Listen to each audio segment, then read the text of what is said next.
Everyone, good afternoon. চলে এসেছি রান্নাঘরে আর বানাচ্ছি আজকে ছোট ছোট আলু আর পেঁয়াজ কলি ডিমের কষা।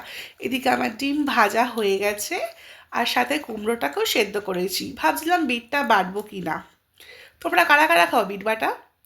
এদিকে ডিমটাকেও বসিয়ে দিয়েছি, আলু আর পেঁয়াজ কলিটা কষাচ্ছি। কষানো হয়ে গেলে বিটটাকে করে নেবো। আমার একটা ফ্রেন্ড বলছে ও নাকি বিট বাটা খায় না, কী জানে কেমন হয় জানিও না। আমি বললাম ওরে, আমি তো খালি পেটে রোজ সকালবেলা খাই বিটের রস, তুই একবার খেয়ে দেখ, ভালো লাগবে।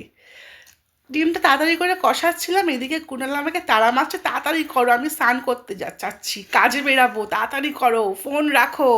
আমি বললাম তুমি যাও না, তোমার স্নান হয়ে গেলে সব রেডি হয়ে যাবে। আর দেখো, তোমাদের সাথে ভিডিও করতে করতে কথা বলতে বলতে আমার রান্নাটা অলমোস্ট ডান।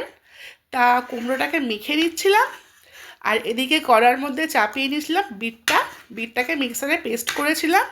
পেস্ট করে একটুখানি কড়াইতে অল্প তেল দিয়ে টালাচ্ছিলাম। তা তোমরা কারা কারা পছন্দ করো? আমার আজকে লাঞ্চটা দেখেই না কথা বলতে বলতে রেডিও হয়ে গেল। তোমাদের কেমন লাগলো অবশ্যই জানিও।